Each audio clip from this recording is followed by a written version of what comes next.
जय श्रीमद नारायण। कार्तिक मास कथा अध्याय 13। ओम नमो भगवते वासुदेवाय नमः। यहाँ तक की कथा सुनाने के बाद नारद जी बोले, हे महाराज प्रथु, भगवान शिव तो शांतचित योगीश्वर हैं। उन्हें देवताओं द्वारा जलंधर की सेना के आगमन का समाचार मिला, तब भी वे शांतचित बैठे हुए श्री हरि का ध्यान कर रहे थे। हे राजन, भगवान शिव अजात शत्रु हैं। उनके लिए देवताओं और राक्षसों में कोई अंतर नहीं। इन सब बातों को भुलाए अज्ञानी जलंधर सेना सहित कैलाश की ओर बढ़ रहा है, जिससे देवताओं में भय व्याप्त हो रहा है। भगवान शिव ने जब उनकी यह दशा देखी तो उन्होंने इस समस्या से देवताओं को मुक्त करने का मन बना लिया और मन ही मन भगवान विष्णु का आवाहन किया। लीलाधारी भगवान विष्णु तुरंत ही वहां प्रकट हो गए। तब भगवान शिव ने कहा, हे नारायण, आपने देवताओं को त्रास देने वाले दैत्य को जीवित क्यों छोड़ दिया? इतना ही नहीं, आप स्वयं लक्ष्मी जी और अपने गणों सहित उसके घर में जाकर विराजमान हो गए। आखिर इसका कारण क्या है? तब भगवान विष्णु बोले, हे महादेव, यह महादैत्य आपके अंश से उत्पन्न हुआ है और लक्ष्मी जी का भाई भी है। दूसरी ओर ब्रह्मा जी का वरदान भी है कि इसकी मृत्यु आपके ही हाथों होगी। इसी कारण हमने उसे नहीं मारा। अस्तु, यह महादैत्य आपके हाथों ही मारा जाएगा। भगवान विष्णु की बात सुनकर भोलेनाथ बोले, यह महादैत्य हमसे भी ऐसे नहीं मारा जाएगा। अतः हे पीतांबर, इसे मारने के लिए आप हमें अपना तेज देने की कृपा करें। शिवजी की इच्छा अनुसार पहले भगवान विष्णु ने उन्हें अपना तेज प्रदान किया। उसके बाद सभी देवताओं ने उन्हें अपने अपने तेज प्रदान किए। तब महादेव सभी तेजों को एकत्रित कर उससे ज्वालामाली, सुदर्शन चक्र और एक वज्र बनाकर जलंधर से युद्ध करने को तैयार हो गए। उनके भूतगणों की सेना के साथ देव सेना भी मिल गई। तब जलंधर और उसकी सेना के साथ भगवान शिव का घोर संग्राम आरंभ हो गया। इस संग्राम से पूरा ब्रह्मांड कंपायमान हो उठा। संग्राम में जितने भी दैत्य मारे जा रहे थे, दैत्य गुरु शुक्राचार्य उन्हें अपनी संजीवनी विद्या से जीवित करते जा रहे थे। यह देखकर शिवगण भागकर भगवान शिव के पास आए और उन्हें सारा वृतांत कह सुनाया। तब भगवान शिव ने तत्काल अपने मुख से कंदरा के समान मुख वाली एक विकराल कन्या उत्पन्न की। वह कन्या ओंकार भरती हुई आगे बढ़ी और दैत्यों का भर्षण करती हुई दैत्य गुरु शुक्राचार्य को उठाकर अंतर्ध्यान हो गई। अब शिवगण निर्भय होकर दैत्यों पर टूट पड़े। उनके प्रहारों से भयभीत होकर दैत्य सेना भाग खड़ी हुई। सेना को भागते देख जलंधर के सेनापति शुंभ निशुंभ और काल नेमी शिवगणों से भिड़ गए। जब दैत्यों की सेना के प्रहारों से शिव सेना आहत होने लगी तो गणेश जी शिवगणों की सेना की ओर से लड़ने आए और उनके तथा शुंभ के बीच घोर संग्राम हुआ।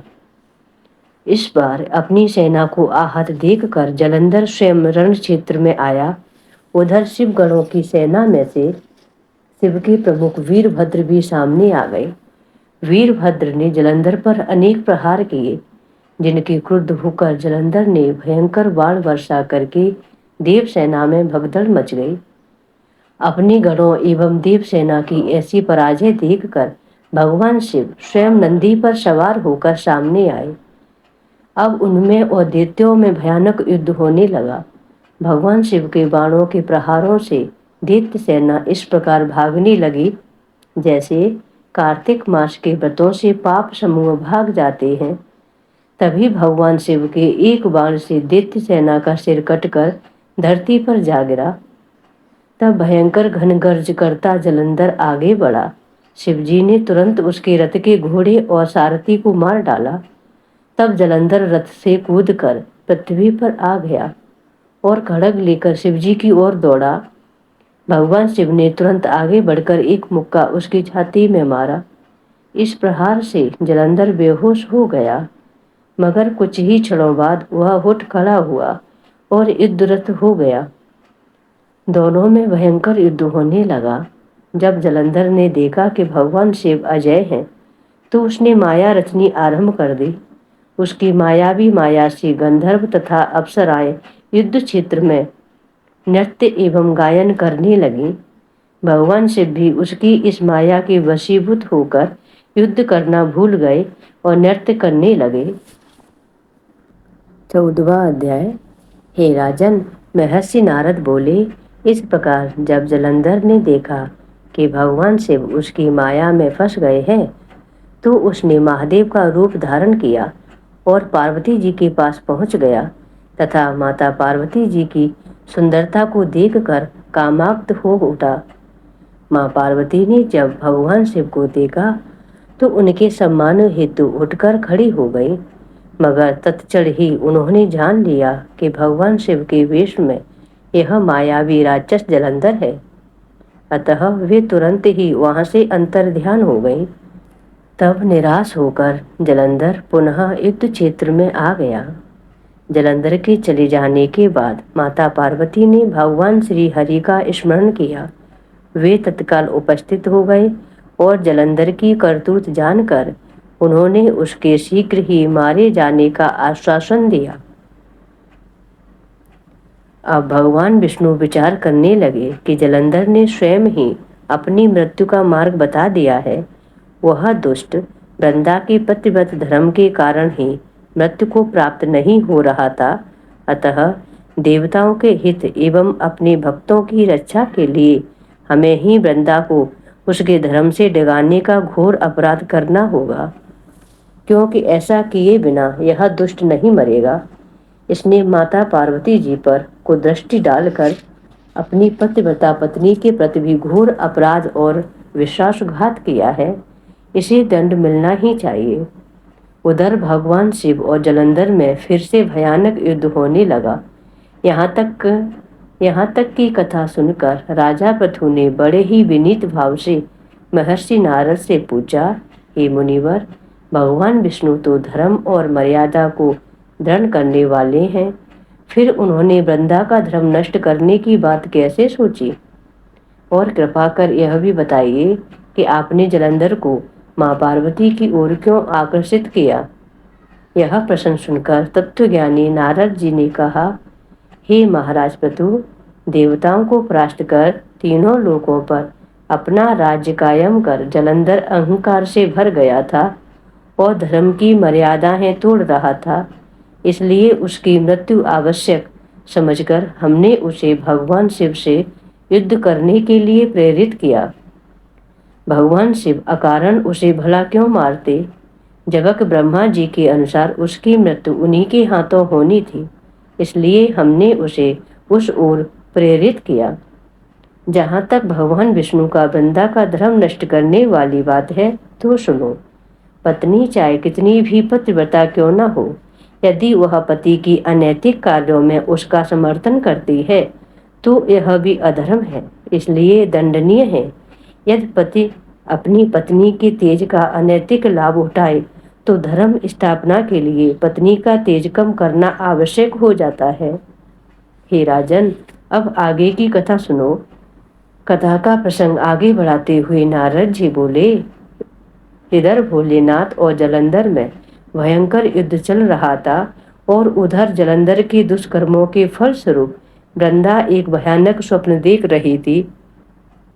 स्वप्न में उसने देखा कि उसका पति सारे शरीर पर तेल मले नंग धड़ंग भैंसे पर सवार हो प्रेतों के साथ दक्षिण दिशा की ओर गमन कर रहा है।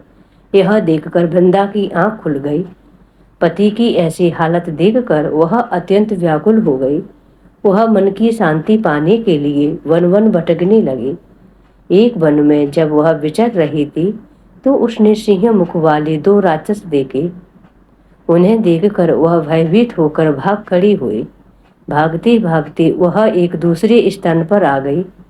जहाँ उसने एक तपस्वी और उसके एक शिष्य को देखा। उसने तपस्वी से अपनी रक्षा की प्रार्थना की। उसकी विनय सुनकर तपस्वी ने उस दिशा में देखा जिधर वे दोनों राक्षस भागे चले आ रहे थे। तब एक हुंकार में ही उसने उन्हें भगा दिया। वृंदा ने चैन की सांस ली और तपस्वी से बोली, हे महामुनि, मेरे पति जलंधर तथा महादेव में घोर युद्ध हो रहा है।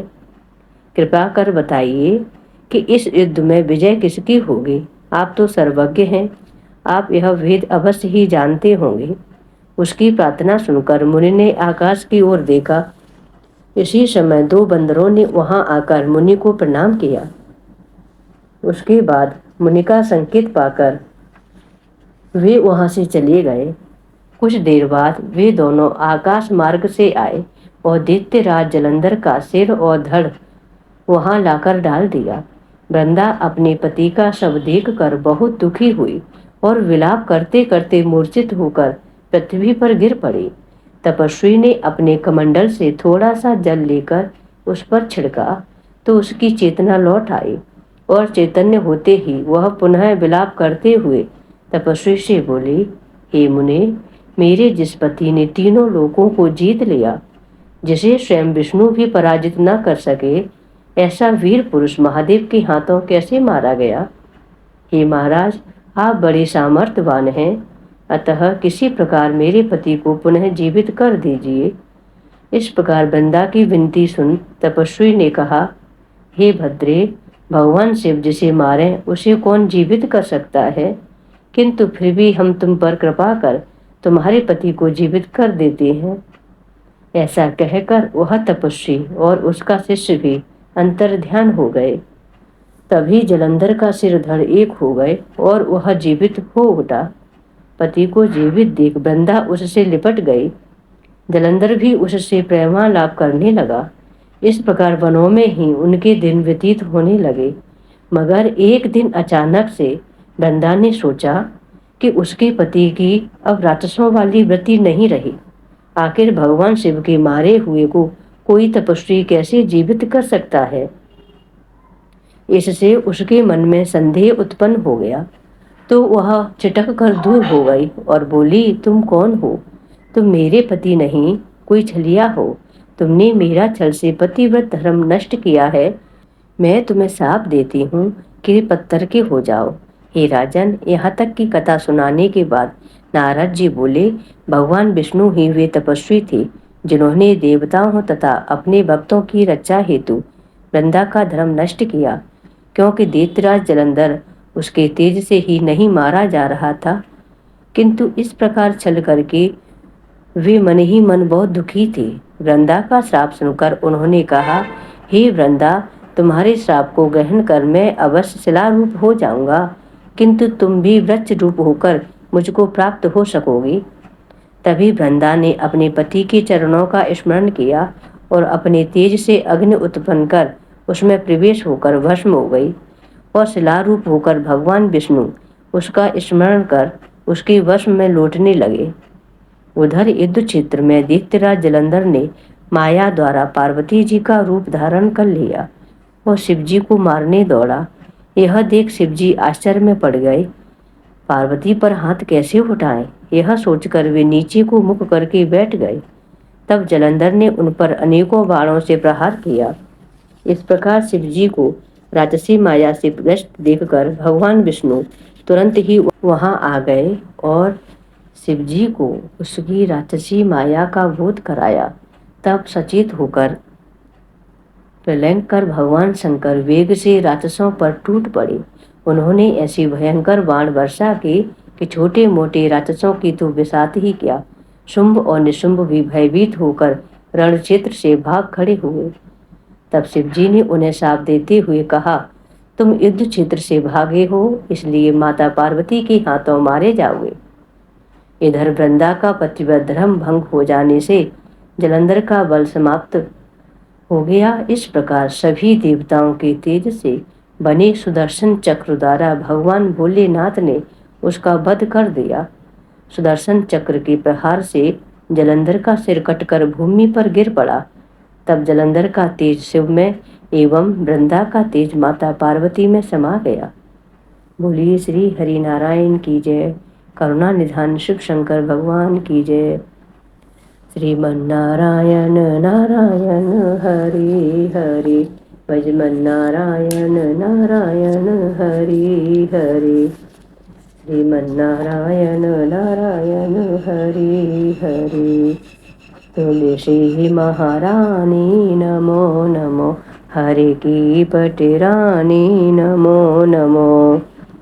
धन्य तुलसी पूरन तपु कीनो, सालिग्राम बनी पटरानी नमो नमो। तुलसी महारानी नमो नमो, हरि की पटरानी नमो नमो। जाके पत्र मंजरी कोमल, श्रीपति कमल चरण लपिटानी नमो नमो। धूप दीप नैवेद्य आरती, पुष्पन की वर्षा बरसानी नमो नमो। तुलसी महारानी नमो नमो, हरि की पटरानी नमो नमो।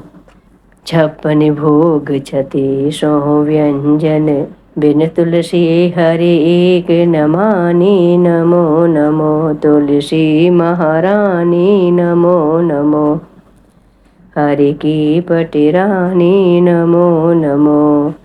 सब सखियाँ मैया तेरो यश गावे, भक्ति दान दीजो महारानी नमो नमो। हरि की पटरानी नमो नमो। तुलसी महारानी नमो नमो, हरि की पटरानी नमो नमो। बोली तुलसी माता की जय, शालिग्राम भगवान की जय।